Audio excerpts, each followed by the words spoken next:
If you've never weighed food, okay, if you've never put anything on a scale and you go to put a serving of peanut butter on there, you're probably going to break your heart.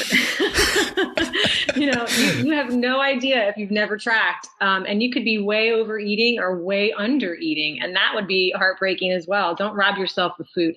I preach these two things, accuracy and consistency. So you can't be accurate unless you're putting it on a scale, and you can't reach your goals unless you're consistent. Those two words are definitely words to live by. Hey, it's Ben Wise, and this is The Fitness Movement.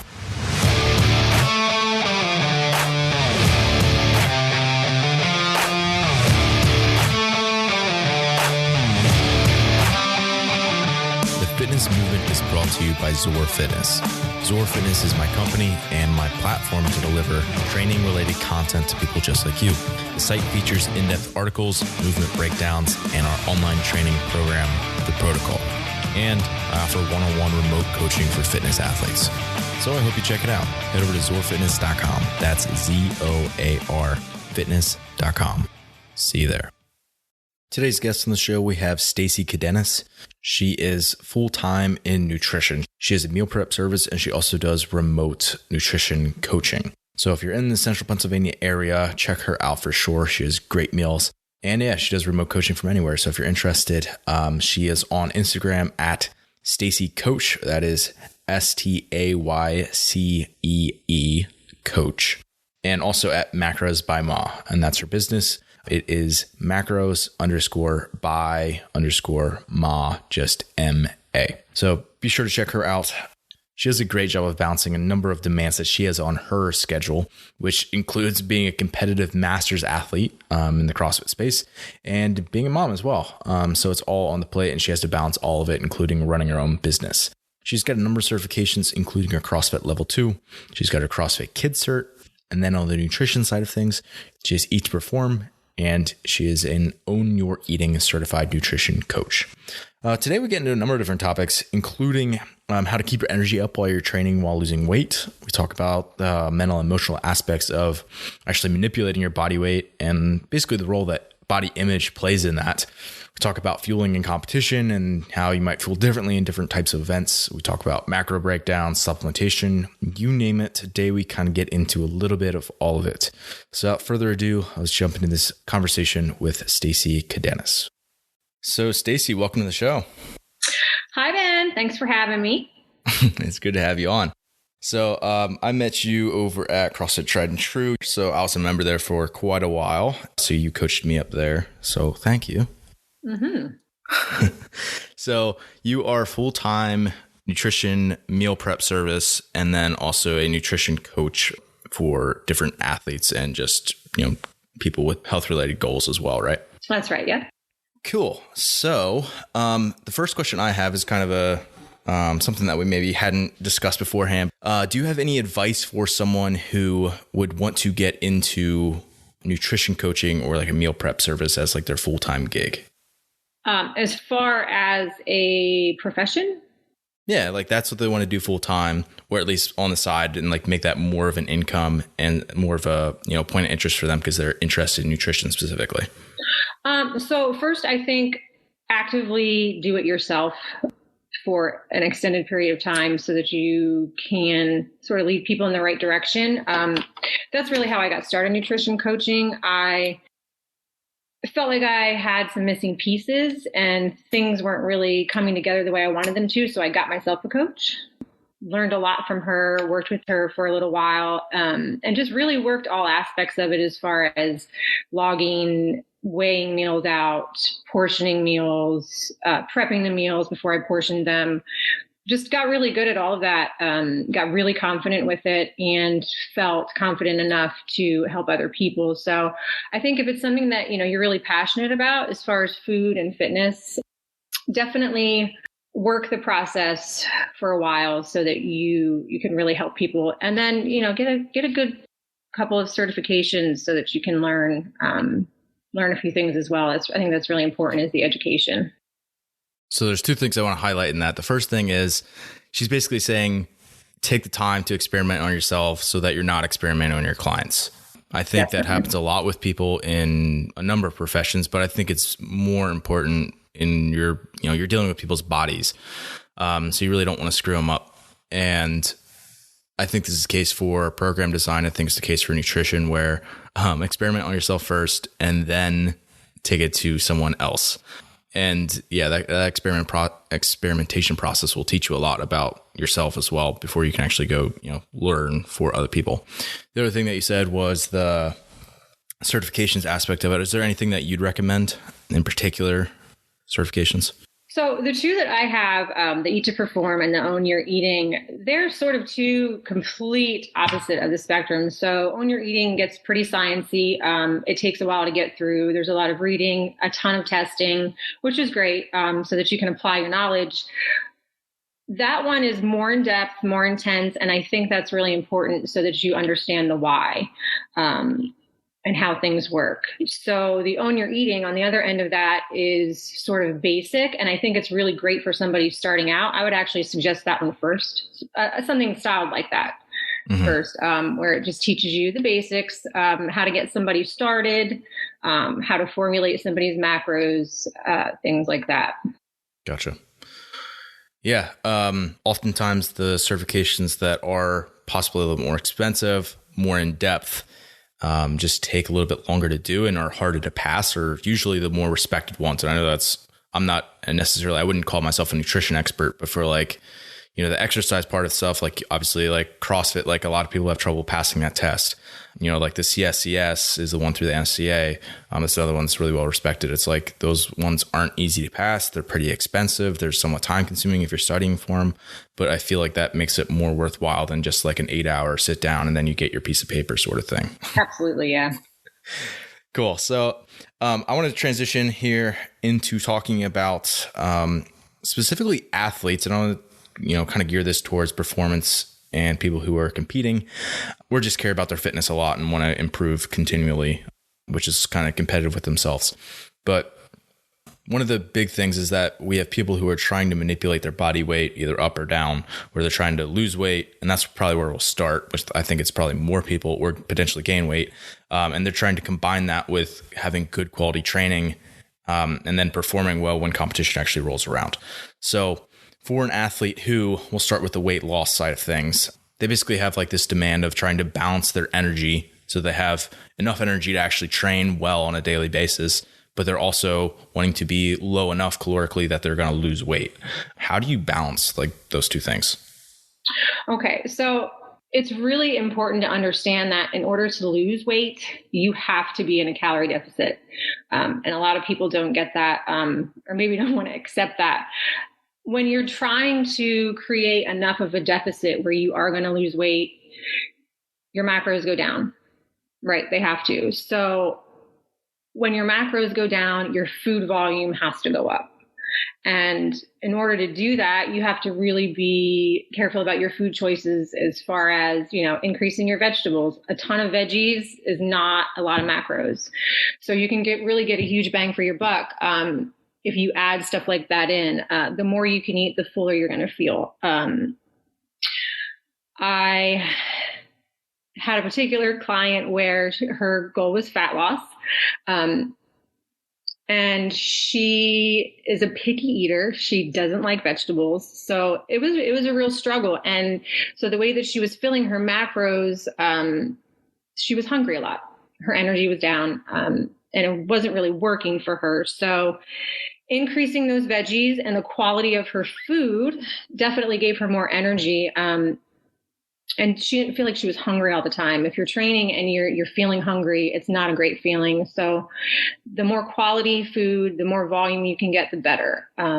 Also along with that is, when you're in a calorie deficit and you're still training, sleep is huge. Hydration is huge. It's not just about food when you're trying to balance for energy. It's getting enough sleep at night, making sure that you're, fully hydrated, and that'll help a lot too. I see a lot of people make mistakes like trying to fill up, so to speak, on diet sodas because there's no calories. So they get those low calorie, high caffeinated drinks. But again, that's really short lived. the more caffeine you have in you, the more dehydrated you're going to be. So it really just becomes a downward spiral as far as your energy. You really got to make smart choices with that when you're trying to still train and create a calorie deficit. Mm-hmm. I think one of the things you mentioned that is really important, which is if you're not someone who's super familiar with understanding, like if you're not able to look at a plate and be able to like basically see the macros in it, which is like a skill that takes a long time to develop. And I don't really know how else to teach that besides having someone track for at least a period of time. I call it like calibrating them. Like I don't track all the time, but I'll track sometimes, and it helps me sort of create a calibration effect where now when I look at a plate of food, I kind of know what's there, where a lot of people don't have that skill. So the thing that you mentioned was eating more food volume. So basically think about if you were to eat like a sleeve of Oreos, I don't know how many calories that would be, but maybe a couple hundred. The same amount of calories in like spinach would be like a bathtub full. Right. Like it's just like so much more. It would be really hard to eat. Right. So exactly. Yeah. Like you'd be so stuffed of spinach. Mm-hmm. Yeah. So like that's kind of what she's talking about, is that you can literally eat more food in terms of like the volume, the size of the food portioned out, and have it actually be less calories. So that it's just calorically really sparse. It's not dense at all. But then the other thing is that's really good about that is you get all the micronutrients, the vitamins and minerals as well. Definitely. They're certainly going to play a role in digestion and energy as well. Do you get into with your clients like the macronutrient breakdown? Is that more so just a result of them eating good quality variety of foods? You mean micro? Yeah. I'm sorry if I said macro. I meant micro. So when I first start people out, I definitely just focus on the macro side of it. And then once they get used to really logging the protein, carbs, and fats, then I start to have them pay more attention to how many grams of veggies they're logging. I usually require 600 to 800 grams of veggies a day. And once I get into that, then I do explain to them that the micronutrients are then coming into effect. And the more you can add those in, the better you're going to feel for sure. Yeah. I think that's something where you, especially for a lot of more so beginners, is that you don't need to track really closely like every single micronutrient. Like that would be so exhausting because there's so many and you don't probably only pay attention to the ones that you're likely already okay in. So yeah, just getting people to just eat more vegetables in general, I think is probably, yeah, like you said, the biggest bang for the buck. So for someone who then wants to gain weight on the other side of things, how would you, like you said before, like basically trying to focus on volume of food? What does it look like on the other side of things as someone's trying to gain weight? So for them, I definitely, I still want them to pay attention to their veggie intake no matter what. If you're trying to gain weight, you want to look at still the high quality side of it, but maybe more whole grains, more things like, rice, potatoes. You can still keep it quality and add some extra carbs in there and not immediately reach for the sleeve of Oreos, gaining weight on macros. It's a slow process. I never throw, I don't want to throw somebody who's currently eating, for example, 175 grams of carbs to 250 grams of carbs. That's a huge increase at one time. So I like to do it gradually. And that's when I tell them, add some toast in with your breakfast if you're not a carb eater. Add an apple in with your lunch. Those are really easy carbs to throw in. So still quality, still completely quality stuff. You're just going different places for it. So 175 to 250 would be a big jump. What would be an acceptable jump? Typically, if somebody wants to gain weight, I'll start them on a reverse diet and like 15 carbs at a time. And that's different for everybody. I've had people where I give them 10 grams of carbs a day and they're texting me their weigh-ins and they're losing weight as I give them the 10 grams. So it's like, you really have to gauge it on the person. Everybody's different, not nobody should be eating the same amount of food as it is. So as you give people more food, their body just responds differently. It could be anywhere from 15 carbs at a time to 25. It really just depends on the person. Yeah. But even that, it's like in terms of like food, that if you were like to hold it in your hand, it's not a lot of food that you're eating for that amount.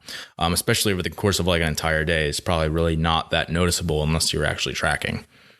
So I find that, I mean, this could be the case for a male or a female athlete, but I find it more the case for female athletes when they're trying to, or when maybe ideally they would gain a few pounds for their competitive weight. So for example, if a female is 5'4" and 115 pounds, to be competitive in CrossFit, if that is her goal, and that's like really the biggest priority, you know, she could easily gain 20 pounds and it would really help her in sports performance if she does it in the right way.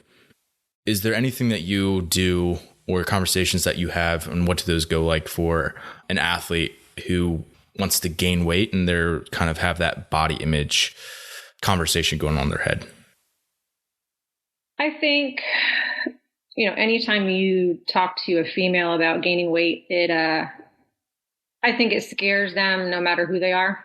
When you get on the scale and you see the numbers going up, it definitely plays a little trick in your mind. But I think the important thing to realize is, you know, 5 to 10 pounds in muscle mass doesn't look like it does 5 to 10 fluffy pounds. You know what I mean? So I think the end goal is performance for her, obviously. But, you know, when you think about 10 pounds, it's not a lot, you know? And I think that it's really important to sort of drive home the importance of the end goal. You know, what do you want to achieve here? Is it the scale, or is it, you know, performing and doing well in the gym? Yeah. I don't know. Like sometimes I think it depends on the person a little bit too, but you can just be like, hey, like this is, if you want to perform well, this is what you have to do. Right. And sometimes that's something that is almost relieving in a sense, where it's like, oh yeah, like, you know, if I am a little bit fluffier at a higher weight, that makes me more healthy and to be able to perform better. Because I was at too low of a body fat before, then, oh yeah, like I'm like, it's okay for me to do that. And I feel like sometimes maybe it's a little bit more of a delicate conversation for that person, but I think it is probably varying. I don't know if you agree with that. Definitely, yeah. And when I say 10 pounds isn't a lot, you know, let me just back it up. I mean, 10 pounds to a woman can be a lot, but it's, you know, when you're thinking about it as far as performance goes, somebody who's 115 and not as muscular as somebody who's 125 and jacked, you know, that makes a big difference. You know what I mean? It's not just 10 pounds of nothing. Right. And 10 pounds over the course of months. Right. Not just like, you know, a week or two and you're up at 10 pounds, because that's how you do get fluffy. But the thing that I think most people want, and I'm guessing this is for people who are, you know, either gaining weight or losing weight, combining that with sports performance, is that they want to feel a certain way about themselves. I feel like that's usually the case. And people who either want to lose weight, even if it's just like in a general health sense, is usually because, oh, if I lose another 10 pounds, or if I lose, you know, a couple percentage of body fat, I'll feel better about myself. And that usually is not resolved if someone just loses, like, for example, that 10 pounds of extra body fat that they have. So I think sometimes it's about an underlying issue, or maybe not even an issue, but just like desires that people just want to perform at the best they can, which you can probably go about that other ways as well. It doesn't just have to be with nutrition stuff. Again, is there anything like in terms of body image, that conversations that you have, or a recommendation that you could have that someone could, you know, improve just like the way that they think about their own body? I think that we could spend a whole other hour on this topic. Body image is huge. It really is. I've had some of my greatest moments with clients where, so they lose 10 to 15 pounds and they're starting to get closer to their goal weight. And as they get closer to their goal weight and as their nutrition improves, they're performing better in the gym. They're lifting heavier weights. They're, you know, achieving goals they didn't think they would in workouts. And they say, you know what? I really don't care what I look like. I'm killing it in the gym right now. And I feel so good about myself. You know, somehow a light turns on, and it goes from, with certain people, it does go from, I don't really care what I look like. I care more about what I can do. And that's really huge. When you see that change, especially in females, it's really huge. So I think, my advice to anybody is just think about the end goal, not so much as what the scale says. The scale shouldn't dictate, everything. I think if you're achieving things in the gym and you're getting better physically, that's just as important as the scale, for sure. So I was a college wrestler and probably not in a super healthy place. Well, not in a super healthy place for body fat and just like hormonal levels and stuff because of that. And a lot of people probably never in their life and potentially never will get to the place where they're just like super lean and shredded and really low percentage of body fat. But that's definitely a double-edged sword where people don't feel good a lot of the time when they're at that low body fat. And once it takes someone actually getting down to that level to understand that that's not something that they actually want to sustain. So do you ever have people that come to you and they just want to keep having less and less food intake, or, just like bring down their macros and want to keep pushing everything down? Is that a conversation that like gets into more of the physiology at all, or is that more of a psychological thing? So I have had a couple of clients come to me and say that, and I just flat out say, you know what, I personally don't feel comfortable taking your macros any lower than they already are, just for a lot of reasons. You're not going to feel good physically. It's not going to be good for you. And especially as females, I do have a lot of females. As females, it's not good for us to go below a certain, fat intake and things like that. So I definitely have had those conversations, and they're tough. When somebody has it set in their head that less is better as far as food goes, it's really hard to turn that around. And it's a tough conversation to have. So, either they trust me or they don't. That's really sort of the bottom line. And eventually they do come around, and it's usually it's really sort of like a panic thing where they're impatient and they're trying to get to the end too quickly. I need to decrease my macros. I'm eating way too much. It's really just trusting the process. Just trust it. It's not, the old cliche, it's not a sprint. Yeah. I think, again, I'm comparing a lot of this to program design because that's what I do a lot on a daily basis. And it's sort of the same thing where at a certain point as the athlete, you have to just be able to trust your coach. Like that's why they're there. They're not trying to, make you fail or, have you go against your goals or whatever. Like they're there to assist you. So like often it's just about getting out of your own way and actually listening to your coach, because if you hired them, you probably trust them. It's just a matter of, having that get extended a little bit more. We're going to change the conversation just a little bit again to eating for performance, but specifically like now thinking about eating on maybe a training day versus a competing day. So how those two are going to look differently, and maybe the types of foods that someone's eating, or, macro breakdown, etc. What are the biggest things in your mind that highlight or separate those two, training versus competing? So I think timing is huge. If you're a serious competitor, then you probably are timing your food specifically around your workouts to fuel yourself the best that you can. And I think on just regular training days, you probably are going to, for me, I tell people to use probably like 60% of your carbs is what I say around your training time. So pre, intra, post, and then you're going to use whatever you have throughout the rest of the day and sort of taper it off. On a training day, on a competition day, I think you want a more even spread throughout the day, because your workouts are probably, spread all day long. You're going to eat a normal breakfast. Nothing new, definitely nothing new on competition day. You don't want to surprise your body in any way. If it's not something that you're already eating, don't try anything new. You don't want to be taken off guard by, something. Same with supplements. Yeah. You don't want to have gut issues or anything like that on competition day. I think you're going to probably spread it out a little more evenly around your workouts so that you're fueled, but not full. You don't want to be working out with a full stomach. Most people can't even handle that. So you don't want to work out on a full stomach, and you're probably going to want to maybe quote unquote celebrate at the end. So a lot of people do save a lot of their carbs for the end of the day on competition day. And with that, I'll say, if you're a serious competitor and you want to celebrate your, the hard work that you've done all day long, it's probably not a good idea to have a ton of drinks, have pizza, cheeseburgers, French fries, because let's think about what you've done all day long prior to that.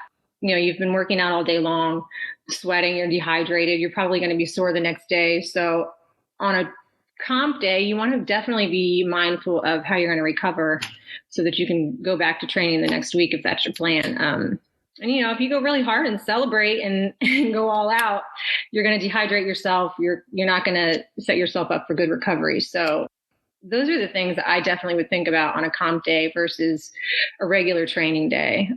Just really more timing than anything. Yeah, I think most people, or I should say the average person that I see at like a local comp, they underfuel throughout the day. And then afterwards they just go and like binge whenever they feel like eating. And like the next 3-4 days after that, they feel absolutely awful. Yeah.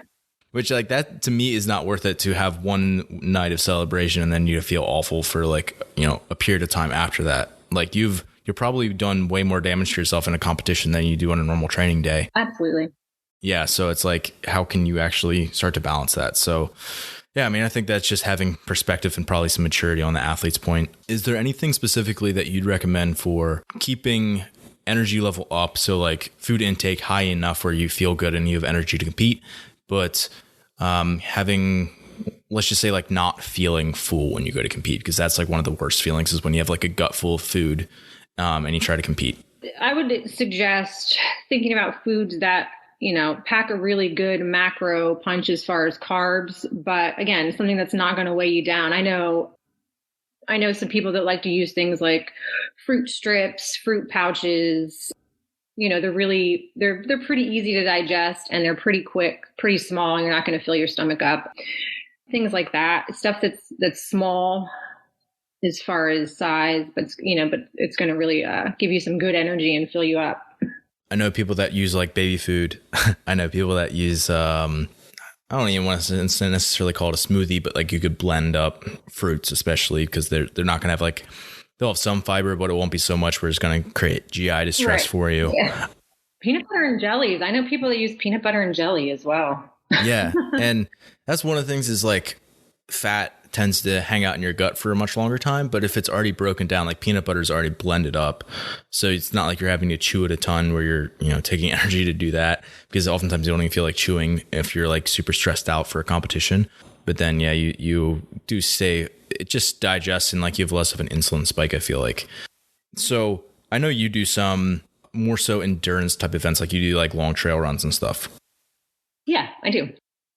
So tying this back to nutrition, if someone is, say they're a CrossFit athlete, but they have a really long event. So for example, like the marathon row or like a, 10 or 15K trail run, there's someone who doesn't normally go more than, maybe 30 or 40 minutes in like a long Metcon. So they're extending well past that. Is there anything advice that you'd have for pre and intra fueling? So like before and during that longer event? Boy, I think before I would definitely go with some sort of maybe a slower digesting carb, because they're going to need it throughout the duration of it. Maybe even a little bit of protein, something that's not going to sit in their gut and, irritate it, but, some carb and some protein. And then intra, I would definitely suggest some sort of maybe electrolyte to keep them hydrated and just sort of keep them going throughout. Mm-hmm. Yeah, I would say probably bigger than, like, you're not going to run out of carbs in even like an hour or 90-minute event. Yeah. Like if you're getting into like, you're not going to see anything much longer than that in like the CrossFit space. If you're doing like a 3 or 4 hour, like if you're doing a marathon, that's where you could bonk towards the end of it, which is like an endurance term for like running out of fuel and having gut distress basically. But yeah, you're probably not going to run into that as much in CrossFit events. It's probably going to be much more the getting dehydrated and that impacting performance negatively. Is there any specific electrolytes that people should focus on, or even supplements that they could use? So one in particular that I use, do you care if I drop a name? No, not at all. Okay. I do use I pronounce it Nun. Yeah, Noon. Noon. Yeah. I always wondered. I brought them up in the nutrition, like the only nutrition episode that I've done so far. Yeah. Yeah, so they're super easy to, well, I use them on trail runs because I can keep them right in my pack. They dissolve real quickly, and they taste good. So that's the one that I use just because it's convenient mostly.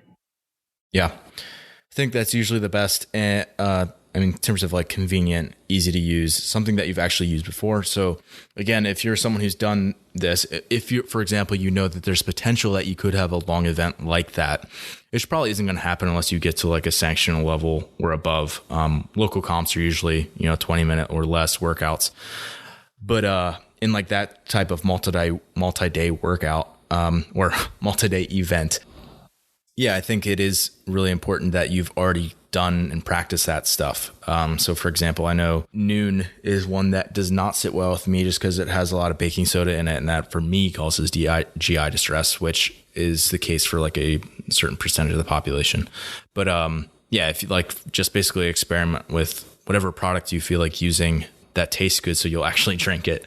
Do you ever like set like timers or reminders, or you just try to make yourself drink on a fairly regular basis? I've always just been a drink on a regular basis kind of person, for sure. I mean, I never had a problem with hydrating or making myself drink. I think that's probably something that's really individualized, which again, unless you've actually had the experience doing that, you're probably not going to know yourself well enough. So for example, if it's like a pretty cool day out where like you're, expelling like water vapor through your breath, if you're breathing a lot during a long event, and you're not even really necessarily sweating a lot, you probably don't even realize it, especially if you're like on a bike or moving through space where, yeah, I mean, it's something where for me, especially if I'm not like hot, like if I'm overheated, I'll make myself drink more because you just think about it more. But if it's a cooler event, like if it's in like the morning, starts at like 6 a.m., I don't even feel like drinking a whole lot. So like, it's one of those things where, if you have a watch or a timer or something, you could look at it every 15 minutes and remind yourself to take a few sips of whatever it is. If you're someone who knows you're not going to hydrate properly. Yeah, I think an alarm is a great way to go. I see a ton of people walking around with the ones that have the time on the gallon jugs that have all the different times on them. 1 o'clock, I got to drink, 2 o'clock, I got to drink. So, really, whatever works for each individual is different. I've never had a problem just making myself drink all day long. Do you get into competition day like either like a time schedule or maybe a list of foods that someone could eat, or maybe like a meal schedule where they have like certain options available to them? Like, is there any other kind of tips that you have for someone who's in the competition day where they maybe have multiple events in a day? If I was talking to somebody who specifically was doing a competition this weekend, I would take a peek at it or have them send it to me just to see the nature of the workouts. So I think that would be my first piece of advice is look at the nature of your workouts. Do you need to intake any extra carbs before a 5-minute AMRAP? Maybe you don't need to do that. Maybe you can save it for later in the day or save it for afterwards to recover. I don't think there's one blueprint for any one competition. I think that you should really sort of be smart about what you have going on, how your food is going to sit in your stomach for certain workouts. Do you need extra energy for a max lift? Things like that. So I think my advice would be to just really pay attention to your schedule to see what you need. Agreed. I think people, for example, if they have like a max lift in the morning, or say that's event 2, and then say event 3 is something like Fran, which is super like metabolic and is going to have them messed up and like pukey afterwards. Like not eating anything before that. Yeah, you don't want to eat anything before like that Fran workout. So you might choose to eat more before like your 1 rep max snatch or something that's going to, not really be effective, where you're not going to feel pukey if you go to do your snatch with something in your stomach. And then you have more time to let that digest before you go into like that really metabolic workout. So I think it is really individualized, where depending on what your individual events look like, the timing that's spaced between those, if you actually know that you're going to have access to, leave the athlete area and go get some food, like there's a lot of logistics that go into that. And it's just important to kind of think through that and to have someone to do that with you, like have a nutrition coach to actually send your stuff to and look at it and be like, I think one of the biggest benefits to hiring someone like you is like, you can sit down and be like, yeah, this is just like a bad idea. I wouldn't do this, and like avoid some of the pitfalls. You can just kind of be some guardrails, for lack of a better word, for someone as they go into a competition, I feel like. Mm-hmm. For sure.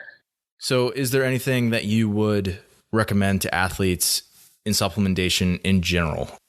So I mean, there's definitely a ton of supplements out there that are just widely available. Not a whole lot of research behind them. There's a lot of talk around BCAAs, and are they useful? Is it a waste of your money? I feel like personally a good quality BCAA does help your recovery. And that's just me personally. I know people that would argue that. One supplement that I do suggest for, serious athletes trying to do well is creatine. I mean, there's a ton of research out there that backs it up, and it's not expensive. It's one of those really simple things that you can throw in and try. Another one that I really love that people don't often think about is turmeric. Turmeric is pretty simple too. Really great for anti-inflammatory.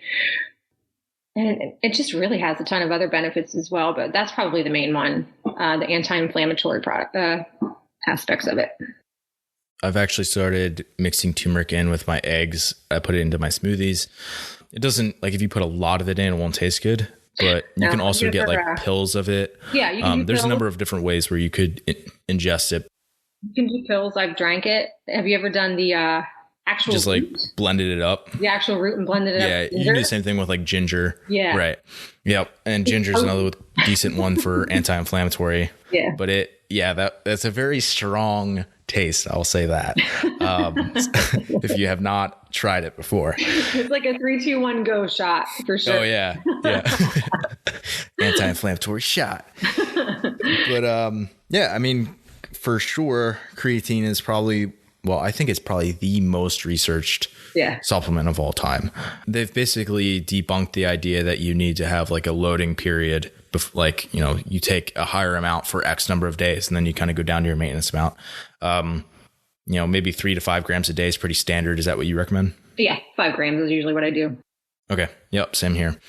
It's one of the, if you think about creatine phosphate, which is your quick store of energy, is a simple way to think about it in your muscle. That's basically making that store larger, where you're going to have, in a 10 rep max, you might have 11 reps to make it really simple as like a concept in your mind. But it's just one of the simple things that you can do that, will actually increase your ability to have those short, powerful bursts and recover from fairly quickly for a really inexpensive price. That's really proven.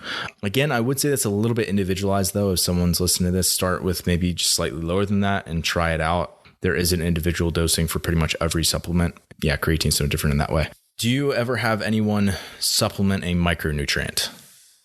So for example, vitamin B, vitamin A, vitamin E for people listening. Definitely. So I'm vegan. And there are certain things that I'm just not going to get from not eating meat. And the Bs are one of them. So I supplement with a B vitamin, a B complex. And I think, and again, there's so many supplements out there that market is outrageous. People selling everything. So I think if you are eating a well-balanced diet, you really shouldn't have any need for supplements as far as the micronutrients go. There's the powdered greens out there. Again, I am a huge advocate of chewing everything. And you're just not going to get the same benefits from eating the proper amount of vegetables as you are drinking them. You're just not. So I really try to steer people away from that and encourage them to get as much as they can from actual real food. I mean, you just can't get everything you need. But, and if you're not, then maybe a supplement is an okay idea. But again, I'm just not a huge fan of it. Why do you recommend that people chew their food? So think about if you, I don't like to bash certain diets, because everybody likes to do different things. So if you're on the whole juice diet and you stick your fruit in the juicer and it's leaving out all of the pulpy goodness, that's your fiber. So if you're drinking that stuff and leaving the rest behind, you're doing a lot of work for nothing, really. I think you're leaving behind a lot of the good stuff when you do things like that. Right. If someone were to, for example, take the entire piece of food, whatever it is, like throw a spinach in a blender with some fruit and make a smoothie, is that okay in your mind? Or would Absolutely. you still rather have someone chew it? It's all still there. I'm talking like, okay, so I see what you're saying, drinking a smoothie with veggies in it versus chewing it. Right. So like all the ingredients are exactly the same. You're not extracting anything. You're just chewing the one versus the other one being sort of pre-chewed almost, like blended up. Okay. So yeah, no, that's totally fine. I guess what I'm getting at is supplementing with drinks versus actual food. Yeah. Stuff that's like a derivative of stuff that used to be a food. They took like a lot of the food qualities out of it, and now an aspect of it is left. Yeah, I think, just like, if you were going to fill your plate with a beautiful piece of chicken, a baked potato, and tons of mixed veggies, that versus drinking a protein shake and popping some pills. Like, it's just not the same. So in other words, if you're someone who is trying to get away with the whole multivitamin and just kind of eating whatever I want in terms of macronutrients, and as long as if it fits my macros and I'm not really eating real food, that's not a good option, is what you're saying. It's not the best option, no. Right. Yes. Yeah. I mean, are there people that you find just like don't really want to eat vegetables in particular? And is there anything that you try to do to like either disguise them or have them maybe season it differently, or things that you can do to help people actually get more vegetables in if someone is a listener and there's someone who is, not eating as many vegetables as they know they should? Oh, absolutely. I've even challenged people, try one new thing every week or one new thing every month, and when you try it and you decide you don't like it, cook it a different way and try it again. I've definitely had some pushback in the vegetable department, and it's just sometimes they don't know how to cook them properly. And it's something as simple as that. Sometimes they're just stubborn and they just don't want to eat vegetables. And then that's a whole other issue. So yeah, I definitely try to give people tips and tricks to enjoying them, because they're good. If they're cooked right, vegetables are great. Yeah. It would be like an athlete coming to their coach and being like, hey, I want to be a really high level CrossFitter, but you know what? I don't want to squat heavy. Like, sorry, I just don't want to do it. It's like, well, if you want to be able to do this, or to have your energy feel a certain way, for your body comp to be a certain way, it's like you're going to have to eat in a certain way. And that's just sort of the way it is. It is. Yeah, absolutely. And I've not done it very many times, but I have actually said, you are not going to achieve that goal if you don't want to eat this way. You're just not. Certain people have goals that are so high and mountainous, and they can be achieved, but you got to take the steps to do it. I think, again, this is the case for any endeavor that someone wants to do. It's like, if you're not willing to pay the price to change the stuff in your life so that your trajectory of, where you're going changes enough where you're going to potentially end up, where you want to go. If you're not willing to make those changes, it's just not going to happen for you. Right. Yeah. Yeah. I know. I think that's another coach to athlete conversation. That's probably it's not an easy conversation, but it's probably one of the most important ones that you can have with them. Absolutely. Yeah. And, and I usually, as a nutrition coach, I usually try to set those standards right away. When people email me and say, hey, I'm interested, what do I got to do? It's not as simple as sending me your payment and start weighing in. I let them understand that you have to check in with me every day. You have to log your food daily. You have to log your food a day in advance so that you're set up properly for the next day. Pre-logging your food sets you up in a way so that you don't have to think about it tomorrow. Tomorrow, you're going to look at your log and you're going to use it as your menu, and you're going to eat exactly what you have logged, and you're not going to stray from it.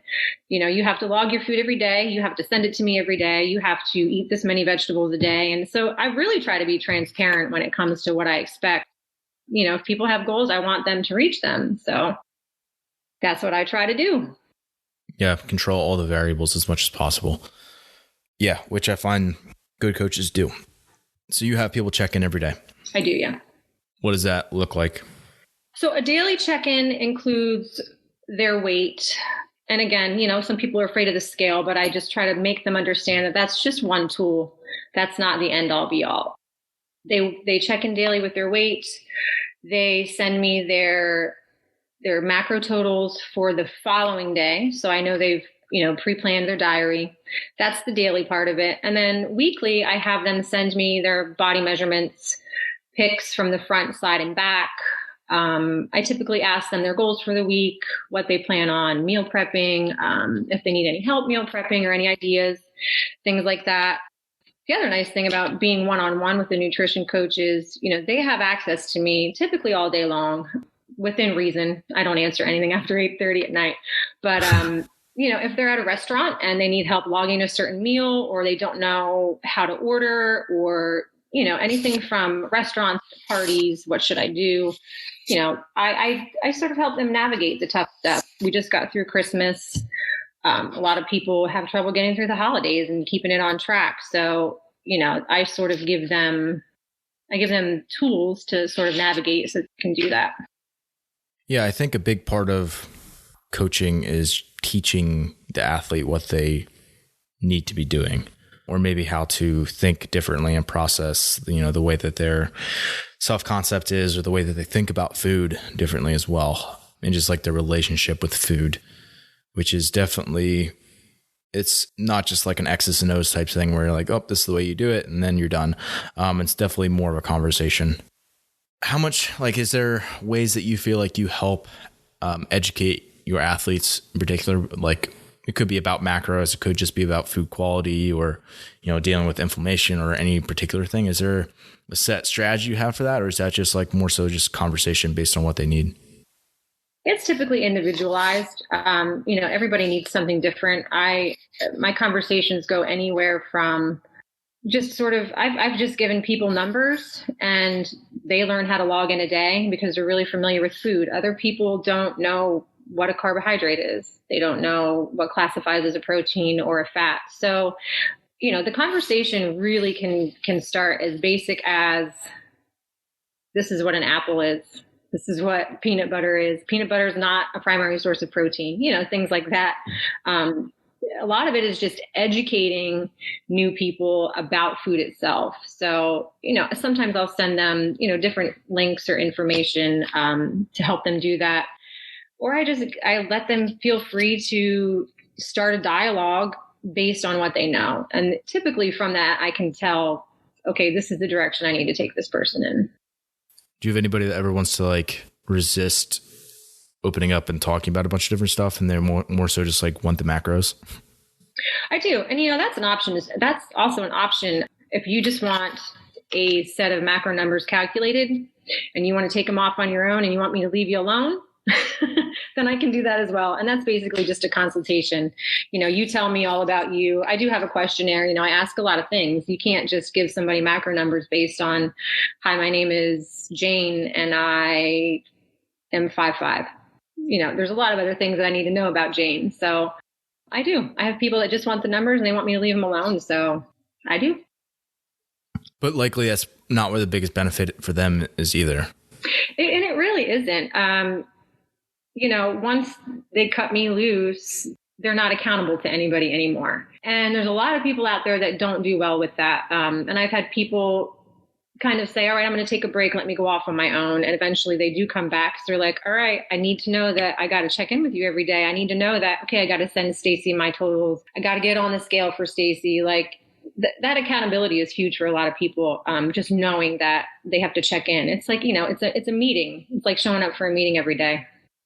I think that's probably super helpful in people actually having success too, in terms of they know they're going to have to send you stuff. So they're probably maybe even subconsciously not choosing to eat certain food items or deviate from their program just because they know they have the accountability where they have to send it to you.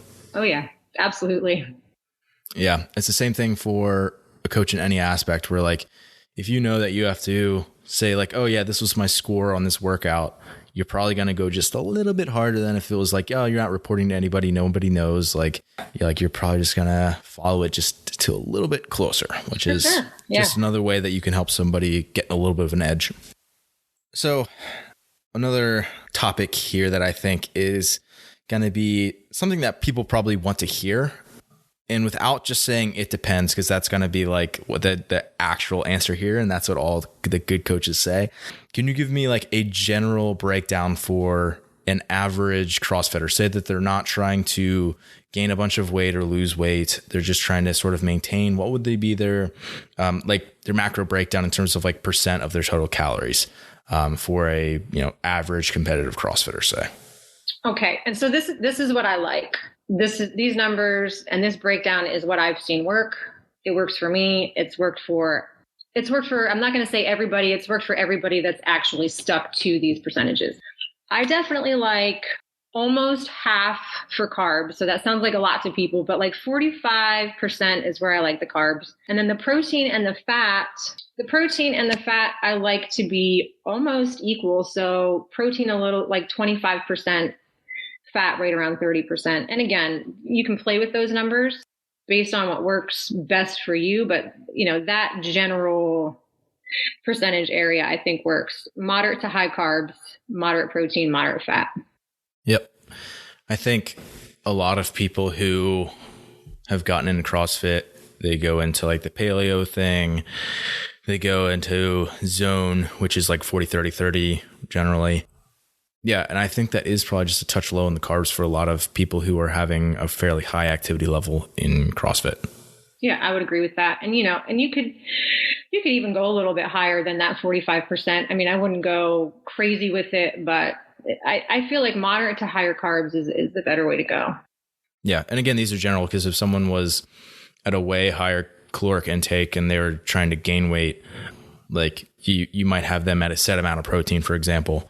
So the other two might as percentage increase as, that they get to a higher caloric intake. If someone was at like a higher caloric intake, how would those numbers deviate at all if they're trying to gain weight and they're in a surplus right now?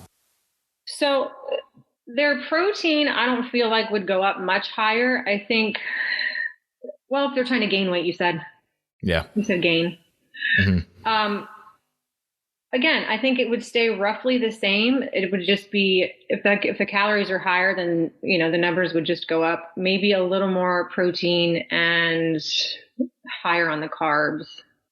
Yeah, I agree. I think that for a lot of people, like if you're trying to gain weight, and even if you're trying to put on muscle, you don't necessarily need more protein to do that. Right. And oftentimes, like the simplest form of digestible food is carbs, and it's going to help you feel good and train well on a daily basis. And it's sort of, I always compare like, I was a health teacher. So it was like, were you? Yeah. Protein is, the lumber showing up at the work site.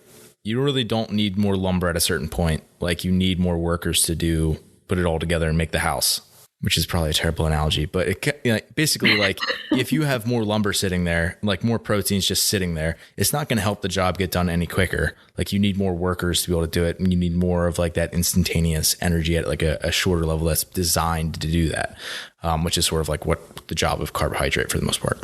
It's funny the analogies that we use because when people, particularly females, want to go really, really, really low fat, well, why do I need all this fat? I always say, think about it like greasing the wheels. Like if you don't grease the wheels, they're not going to turn. Like your body needs the fat. Yeah. And again, I think fat's one of those where people don't understand a lot of the functions of it. Like everybody talks about protein, like protein's muscle. Well, yeah, it is, but like you're not overturning muscle that fast of a rate. Like even if you're an athlete breaking it down, like it's really not that much in terms of a percentage that you really need. Like you have other functions in your body that are super important, and fat or carbs does a lot of those. I feel like fat and carbohydrate over the last 2-3 decades, as both of those have gotten demonized, where protein hasn't yet. I'm just waiting for its turn.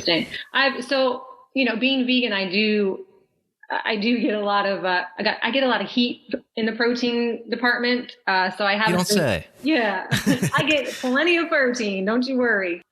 Yeah, and there is a little bit that's starting to come up, like how much protein do you really need? How much is too much? Your body can only process so much. But the carb and fat, yeah, it's definitely got a little heat behind it. Yeah, it was like, I don't know, like 80s and 90s was like, maybe even before that was like all the low fat everything. Like it was, take the fat out of milk, take the fat out of, every baked good product. So it's like, and then they just started adding sugar into everything. And now it's sort of the opposite, where it's like, oh yeah, like carbs are the enemy. So we're going to take the fat out of everything and put more and more, or add fat into everything and take out all the sugar. Which is just really interesting how that swings back and forth. And right now, protein's the only one that really hasn't had its turn to, be analyzed. But I think as a person who, is in the space, you need to be able to see the trends and sort of predict them to a degree. So yeah, it's not like low carb or low fat is the answer. You need a balance of all three is probably the only accurate explanation. Agreed. Cool. If someone's trying to lose weight, how might we adjust those macro breakdowns, or how might you do it? If you're trying to lose weight, I don't mess with the protein. I decrease their carbs. And again, the fat, fat I'd take down a little bit lower, but you really need a certain amount of fat to function properly. So what I mess with the most is the carbs. The carbs go down a little bit. Fat comes right around the same, maybe a little bit higher on the fat, actually, just so they're getting enough calories. But I typically mess with the carbs and fats. And I think it's good that I think it probably shows that like you're actually a professional with like a lot of this stuff, where it's not like some extreme number that like you're giving, whereas like, I don't know, if someone was like, brand new to what they're doing, oftentimes it's like, oh yeah, I would have them change this and this and this. And like, everything's going to be, all the stuff's going to change so dramatically. And it's just like not how the body works. Like it's going to look pretty much the same, a few tweaks. It's going to go up or down a little bit based on what you need. But yeah, like it's more so about just having a good program and sticking to it. It is. Final question here. If you have to give a blind prescription to someone, so you don't necessarily know who this person is, to someone listening to the podcast. So in other words, like one piece of advice to improve their nutrition or overall diet, so that can actually improve their performance, what would it be? One piece of advice. One piece of advice would be to track your macros. Pretty much everything that we've talked about as far as muscle gain, fat loss, how can I perform better? We talked about the percentages that you need. You can't really get a good idea of how close you are to any of those things unless you track your macros. You have no idea. If you've never weighed food, okay, if you never put anything on a scale and you go to put a serving of peanut butter on there, you're probably going to break your heart. You have no idea if you've never tracked, and you could be way overeating or way under eating. And that would be heartbreaking as well. Don't rob yourself of food. You just don't know. I preach these two things, accuracy and consistency. So you can't be accurate unless you're putting it on a scale, and you can't reach your goals unless you're consistent. Those two words are definitely words to live by. My best piece of advice is to track your macros and see where you're at. See if you're hitting your numbers. Make sure you're getting enough food, and make sure you're not under eating. People usually tend to err on one of the two just because they're human. And for whatever reason, that people either want to eat everything in sight or try to starve themselves, which is counterintuitive, but hey, that's the way it goes a lot. Again, I find that people learn so much when they start tracking, especially for the first time, especially when they learn to do it correctly, because you just see what's in your food in terms of like fuel and breakdown and how many calories are in this much. And you start to just be able to actually, I have no other word besides like calibrate, and be able to really, teach yourself how to look at food a different way. Yeah. And And tracking doesn't need to be a lifelong tool. When you're in competitive mode, I think it's super important. And I think that you should definitely consider doing it regularly. But if you just are looking for overall health, I think that track for a solid 6 to 9 months, see what foods look like on the scale, see what portion sizes look like, and then get yourself to a point where, like you said, you're calibrated and you can just eyeball it. Overall health doesn't mean sticking your food on a scale every single day, but it's really important to know how much you're eating. Yeah, that's sort of step one. Where would people go to track their food? So I tell everybody to use MyFitnessPal. I know there's a few different apps out there that you can use. MyFitnessPal is super user friendly. It does everything from you can scan your food in the grocery store to finding every restaurant in the world on there. Other than local joints, you can't find those on there. But it's super easy to use, and it's pretty accurate. There are some questionable things, but it's pretty accurate for the most part. But yeah, I would say just MyFitnessPal. Yeah, there's definitely some benefits to going with a big, well-known company. Like they've proven themselves over the years. Oh, for sure. Yeah, that's who I use when I track. I don't track all the time, but when I do track, that's what I use. So yeah, you're taking on clients right now through your nutrition coaching, and you do meal prep for people who are in Central Pennsylvania, if you're interested. Where can people find you for the online remote nutrition coaching? So online, I am Macros by Ma on Instagram and Facebook. Also, my email is on there as well. If you can find me on there, my email is on there, and you can contact me through email or social. Great. Hey, thanks for jumping on the show today, Stacey. I really appreciate it. Thanks for having me. Hey, it's Ben again, and I wanted to take a minute to talk about our online training program, The Protocol. The Protocol is for athletes who want to train for the sport of fitness. It's programmed by me, and it's my best attempt at preparing athletes with varying strengths and weaknesses for the demands of the sport. And I do this through the use of silos, which basically means I segment parts of the program based upon athletes' ability in a particular area. So for example, an element of the program this fall on Tuesdays and Thursdays was gymnastics-focused training. And there were 4 different silos, so athletes could choose to work on chest bars or muscle-ups or handstand push-ups or handstand walks. In other words, we are all doing the same core program, but there are ways to individualize it on a weekly basis. And as part of the program, I also include coaches' notes, technique videos, and educational resources almost daily. My goal is to not just have this feel like you're doing a workout plan, but to feel like I'm actually coaching you through the process of becoming the best athlete you could be. And having access to the protocol is just part of the benefit of being a pro member. You also get instant access to the Vault, which is exactly like it sounds. It means that you unlock the ability to be able to download all the programs that I've ever written.